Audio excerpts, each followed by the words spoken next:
guys, Ryan the Nerd here, and today we're going to be taking a look at the Transformers War for Cybertron trilogy Kingdom Autobot Pipes. So yeah, I got this guy at a, I didn't get him at A, I got him at EB Games, or GameStop as the name has been changed to where I live, and so I saw this guy and I was like, I just had to get him because the artwork on the box really captured my attention here. Let me just move my camera just a tiny bit. This artwork here really caught my eye. From this really cool looking robot to this really chubby looking truck, that just got my attention. And this is my first Autobot review that I've done in a while.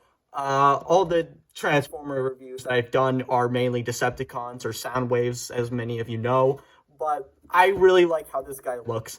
So this guy, as I could find, he's just basically a reissue of a already existing Transformer from this line. His name is Huffer, and he's basically just the exact same mold, but with few sculpting and paint applications and stuff like that.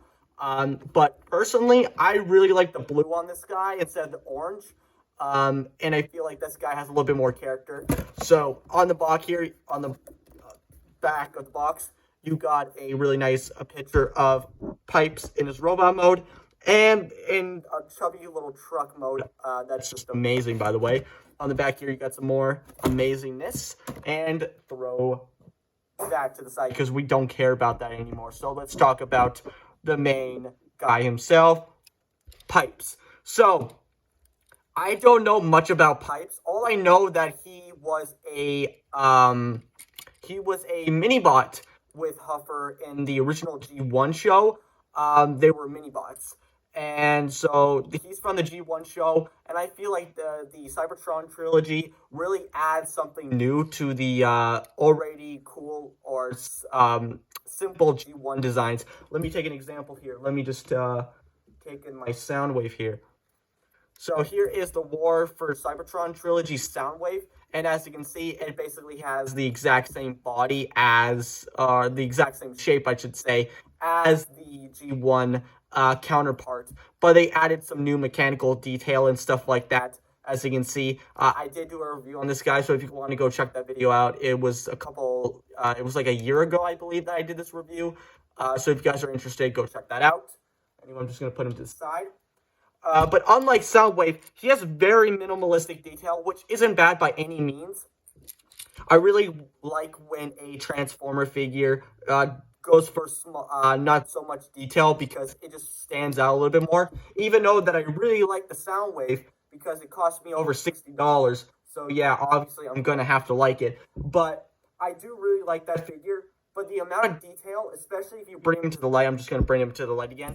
The light really captures all the detail, which just kind of makes your eye just doesn't know where it focuses. Especially on the chest here. As you can see, there's a lot of different details and stuff like that, which isn't bad, like I said. But since there's so much detail, your eye doesn't know where to go. So, but I like it when a simple Transformer figure just has a little bit less detail. And I will say this again, I've said this before a million times, that I feel like simple designs really catches the eye more. So I'm glad that this guy. And also, I really like the really small, slender arms here. Really nice. Really nice painting and sculpting. The blue is a little bit darker than on the box, but that's okay. And even on the back of the box is actually really lighter shade of blue than we actually have here. But that doesn't bother me in the least. I mean, some people might nitpick at it, but I really don't care. If you watch my videos for any longer, any sort of a time, when I talk about Transformer figures, usually I complain about the backpacks. But I only complain about the backpacks when the figure doesn't really need to have a backpack. I get it. Vehicle mode, Autobot mode, or robot mode, I should say, is always going to have some degree of vehicle kibble, but sometimes they just stick out a little bit too much like this. But this is, in fact, accurate to the G1 show. When he transforms, he does have this giant hunch on the back, which is cartoon accurate, so I can't really be too mad about it. So, but This is actually one of the first backpacks that you can actually adjust yourself.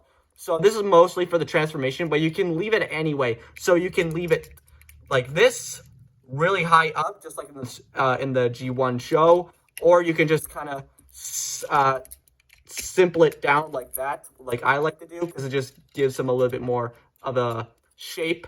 But I just kind of leave it like that so you can still see the Autobot logo. And speaking of the Autobot logo, that is really nice painting on that Autobot logo, so really good job. Speaking of paint, nice silver paint for the these cannons here, which is also G1 accurate, very nice. And yeah, speaking of paint, like I said, there is very minimalistic paint shipping. These figures, for especially for the War for Cybertron trilogy, they have some really nice high quality paint. I have a few of them, but they don't ship easily.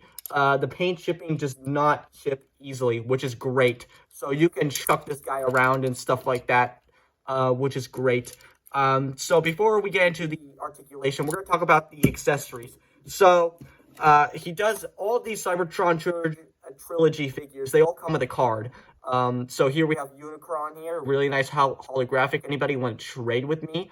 That would be actually a pretty cool idea. I'd like to have like Transformer trading cards. Get on that, Dakar and Hasbro. I'm waiting. But anyway, you got the back of there. You got the golden disc, really nice. And this is actually a sticker that I found out recently, so you can peel that off. And there's another holographic of Unicron eating a planet, which is really nice. I do like that. So I maybe had to take this sticker off and keep the card. So yeah, let's put that over there. Speaking of accessories, these did come attached out of the box, so you can definitely call these accessories if you really want to, which I don't. But so you can plug into the arm or to his hand if you really want to, so you can have like a handmade weapon, which is kind of stupid. But it's G1 accurate to have these kind of Starscream-esque null rays there. So you can plug that onto the side. You can plug it onto his shoulder there, and you can plug it, well, one of them there. That's for, you know, vehicle mode. But anyway, enough talking about you know, weapons and accessories and all that. Let's talk about the articulation. So the head is on a ball joint, which is very limited. I was surprised how very limited this head joint is. Basically, here, let me bring here. So Soundwave, he has a really great ball joint here, and he can look up pretty far and look up. But it's basic, right? So not too much range, but at least there is some range of motion. On Pipes here, there's very, very limited. He can barely look down, and he can barely look up. But it's on a ball joint, so it doesn't matter. He's got a 360 rotation at the arm, in and out, and a bicep swivel, a bend at the elbow, and a no wrist articulation there, sadly. He does have a waist swivel, so very nice. And you can kind of you can untab his back. That's mostly for the transformation, but this is kind of an ab crunch, if you want to call it that.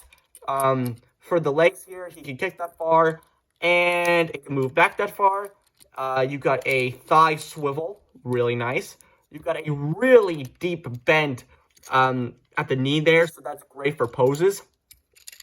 And you also have a pivot and no swivel, but you do have a pivot, which just kind of breaks the sculpt just a little bit, but I don't really care. Most people that I've seen have complained about these little tabs here. This is mostly for the transformation, but people complain about this. I don't know why. It doesn't really bother me. But yeah, so that's basic articulation. Nothing too extraordinary. But the fact is that you can get a really deep bend in the knee. That is great for posability and poses and stuff like that. So that's great. Also, this backpack is on a swivel, but we'll get to that later. So yeah, a very great articulation. But let's get on to the transformation. So what you want to do is that you just want to take off these guns here and just put them to the side because they'll come into play later. So what you want to do is that you just want to fold out these here, come to the back here, and just slightly, it's better if you just do this because it's better. Yeah, just kind of snap that on. So there's tabs there, and you just snip that together. There we go. Then you just kind of fold that and lock that into place and clip that onto the back here. Bend the deep knee bend here, and that's going to snap in. So what you want to do for the body, you want to untab his chest here and fold these down and flip up these wheels. And this backpack is a little bit annoying, but you just want to swivel that and clip that.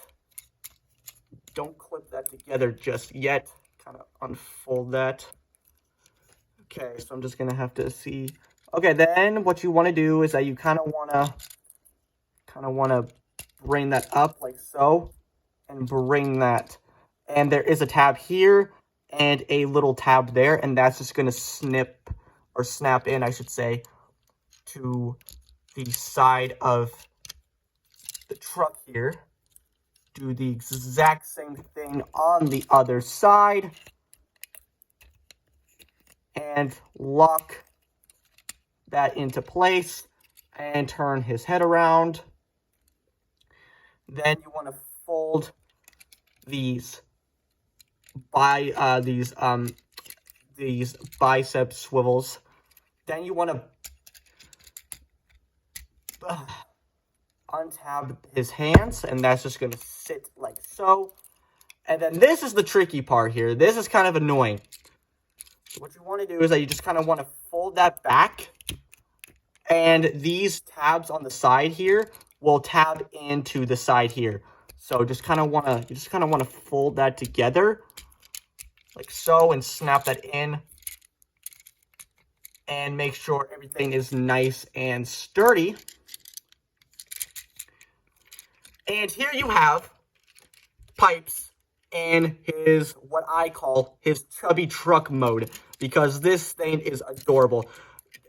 This transformation is really satisfying. The only thing that's a little bit annoying about it is, you know, putting the front of the truck and tabbing it in, because sometimes it doesn't really work and you feel like you're going to break it.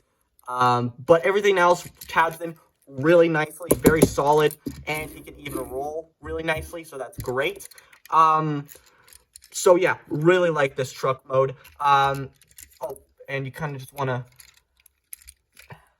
okay, there we go.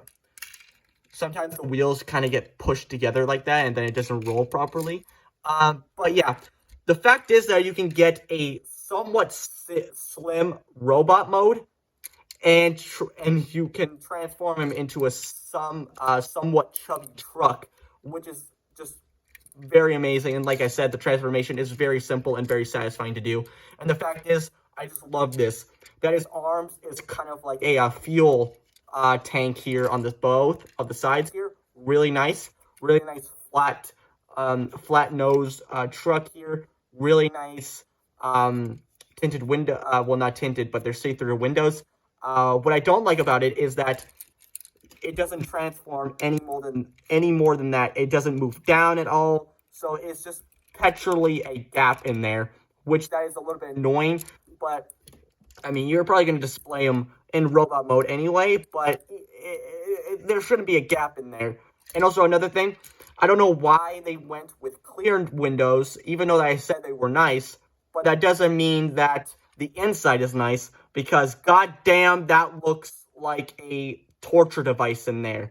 Like, look at that. There's nothing in there, and of course you can see his head in there. So yeah, it's clearly just the robot mode standing up straight, but that doesn't matter because you probably won't display him like that on your shelf. So yeah, obviously you're going to display him in truck mode or robot mode. And on the back here, you got some really great detail. Not great detail, great detail. So that is very nice, great detail on there. Very nice, very nicely sculpted. And as you can see, there are some holes right here and a couple here. So bringing back these guns here, what you can do is that you can plug them onto the back here, and that can give them some more thruster-like detail. You can have one of the guns up here, so like a turret or something. Or you can can plug the cannons back onto his arms, and that just makes the truck a little too thick for my taste. So I just leave them on the back here because it looks like giant thrusters. So that's pretty cool. And you can also have one here and one here. So that's very nice. But obviously, some people are going to have it like that. Very nicely. Very nice. And some people complain about the hands just being there. It doesn't really bother me. What does bother me is that you can't really see the Autobot logo, which is a little sad, but that's okay. Really nice painting for these headlights here. Really nice silver paint for the front and the windshield wipers.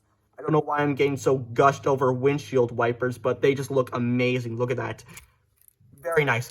I feel like this is a better truck mode than Husher. I don't have that figure, but that figure looks a little bit too complicated in a non-good way, because he does come with really cool weapons like a shield and a really cool looking gun, but I feel like having simple guns and being more G1 accurate like pipes here is a really good thing.